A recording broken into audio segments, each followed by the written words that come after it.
Noong October 14, 2018, sa isang PC room na matatagpuan sa Gangso-gu, Seoul, South Korea, ay may isang karumal-dumal na nangyari.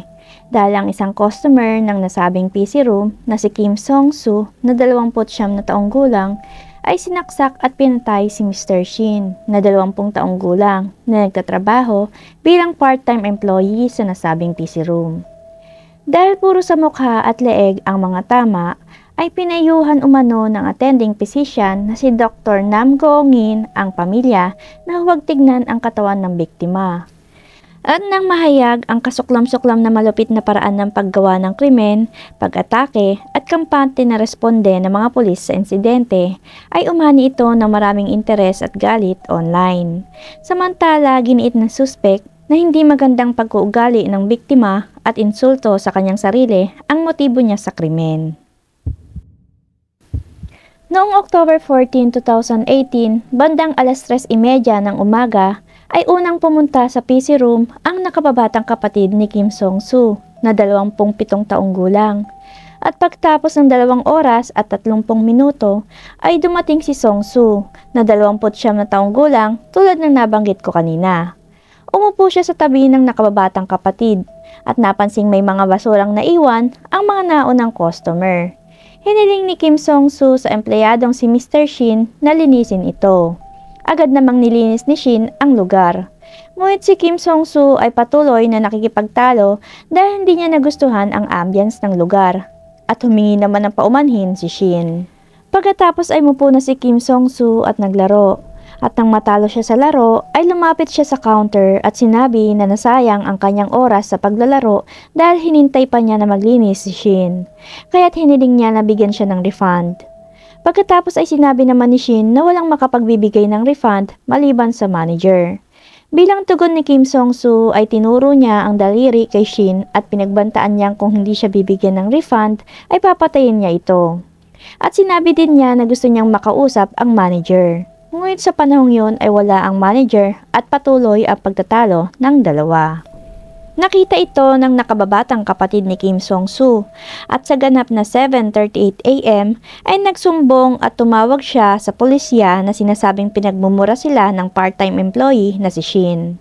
Alinsunod dito, bandang 7:42 AM, ang employee na si Shin ay tumawag din sa pulisya at nag-ulat na nagsasabing 2 customer sa harap ng counter ang patuloy na nagmumura at hiniling niyang pumunta ang mga ito at gumawa ng aksyon.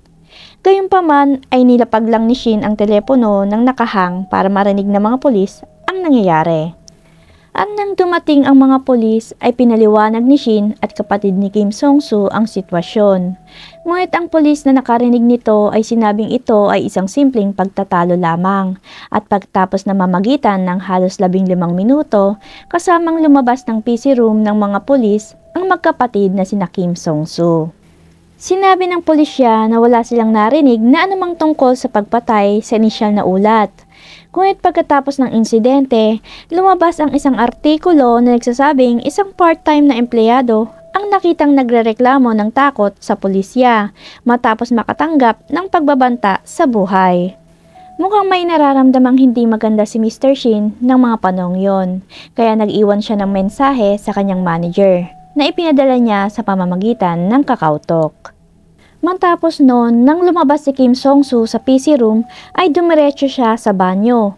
At matapos na makumpirma na nakaalis na ang mga pulis sa gusali, si Kim Song-soo ay nagmamadaling tumakbo at bumaba ng escalator. Tinahak niya ang 500 metrong layo pauwi sa kanilang bahay at kumuha ng 7 cm na mountaineering knife. At sa mga oras na yon, ang kanyang nakababatang kapatid ay nanatili sa paligid ng PC room. Dumating si Kim Song-soo na may dalang kutsilyo. Tumingin siya sa loob ng PC room kung nandun si Mr. Shin. Si Shin ay lumabas para itapon ang basura. Habang ang magkapatid na sina Kim Song-soo ay naghihintay sa harap ng silid ng PC, ay biglang nilapitan at inatake ni Kim Song-soo si Shin na pababa ng escalator pagkatapos itapon ang basura. At sa puntong yon, si Shin ay nanaig kay Kim Song-soo dahil si Shin ay may taas na 193 cm at may timbang na 88 kg.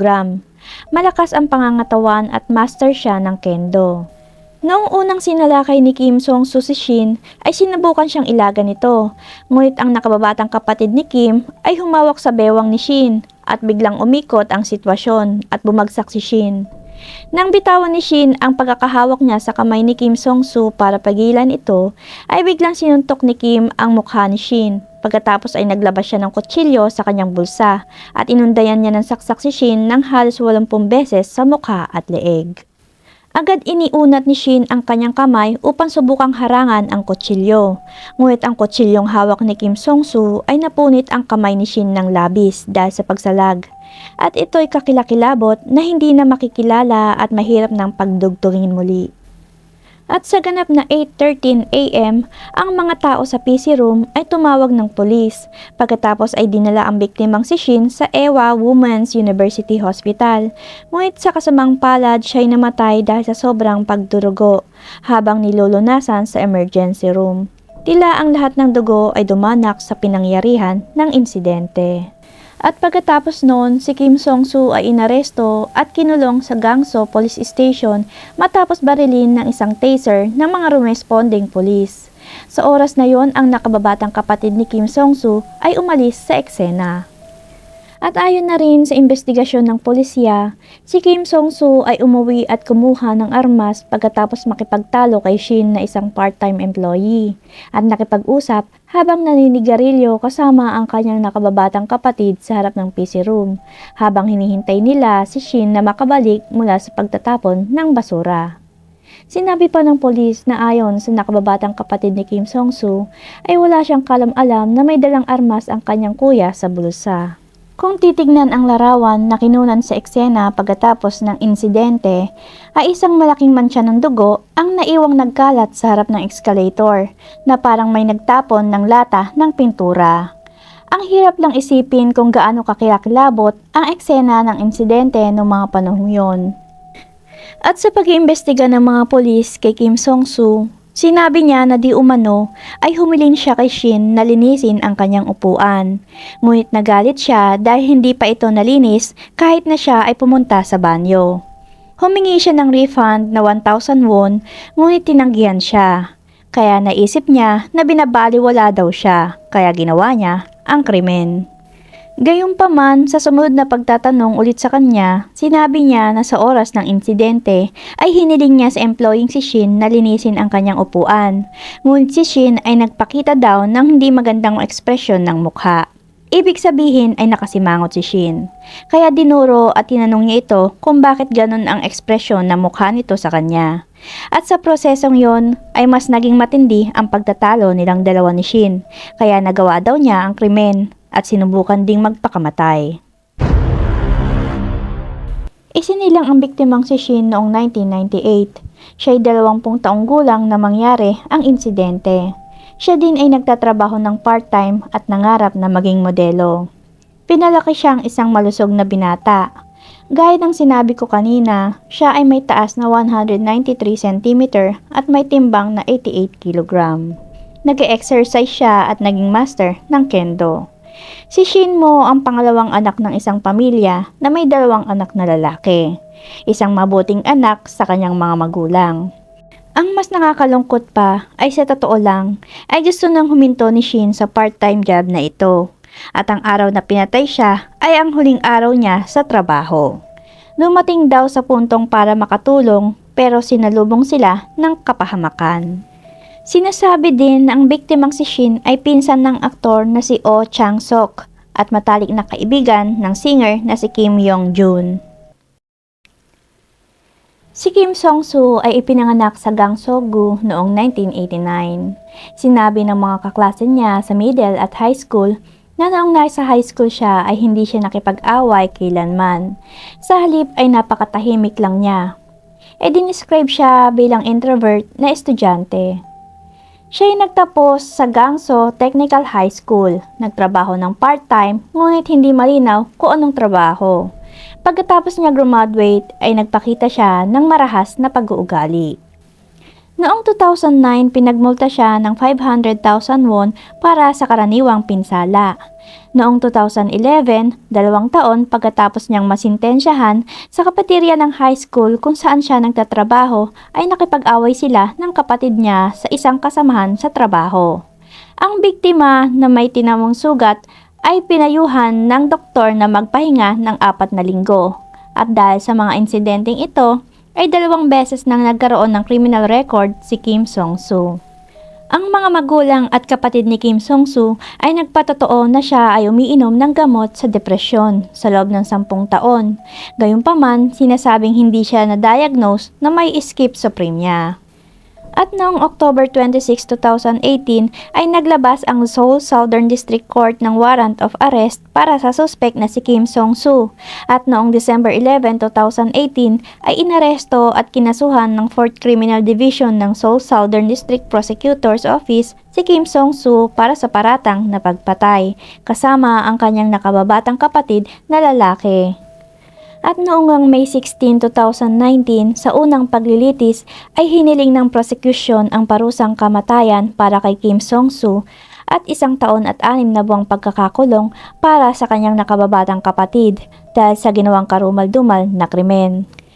At noong June 4, 2019 ay hinatulan ng Seoul Southern District Court ng unang paglilitis si Kim Song-soo ng 30 years na pagkakakulong at sinintensyahan ang kanyang nakababatang kapatid na walang kasalanan. Dahil dito, hindi lamang ang mga prosekusyon at abogado, kundi pati na rin ang mga netizens ay nagalit sa hindi kapanipaniwalang desisyon ng korte. Pagkatapos ng paghatol ay agad na nag-iwan ng komento ang abogado ng pamilya ng biktima sa YouTube. At para sa huling paglilitis noong November 27, 2019 ay hinatulan ng Second Trial Criminal Division 1 ng pinakamataas na korte ng Seoul si Kim Song-soo sa parehong 30 taon na pagkakakulong gaya ng hatol sa unang trial. At ang nakababatang kapatid ay tuluyang napawalang sala dahil sinasabing siya ay hindi tumulong, bagkus hinawakan niya sa likod si Shin para paghiwalayin ang dalawa. Ngunit ang tanong ng nakararami ay bakit si Shin ang hinawakan niya, hindi ang kuya niya na may hawak na armas. Ang ama ng biktimang si Shin ay nagsabi sa isang panayam na ang kanyang bunsong anak na lalaki ay nasa magandang kalagayan dahil nakakuha siya ng isang full-time na trabaho kinabukasan ng araw ng kanyang pagkamatay. At noong pinuntahan niya ang kanyang anak sa ospital ay sinabihan siya na hindi niya pwedeng makita ang anak dahil nag-CPR pa ito. Kaya nakita lang daw niya ito pagkatapos nitong mamatay. Hindi man lang daw niya nahawakan ang kamay ng anak habang ito ay nabubuhay pa. At pagkatapos ay kailangan na ni Shin ng miwalay ng landas. At nadudurog daw ang kanyang puso tuwing naaalala ang mga huling salita na sinabi ng anak bago pumasok sa trabaho. Sinabi ni Shin na gagawa daw siya ng mabuti kaya bantayan daw siya nito.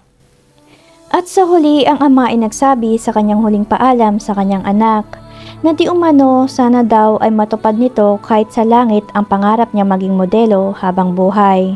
Sinabi niyang mahal niya ito magpakailanman. At kapag pumunta na ito sa langit ay umaasa siyang maging isa itong mahusay na modelo at gumawa ng mga masasayang bagay na hindi niya nagawa dito sa lupa.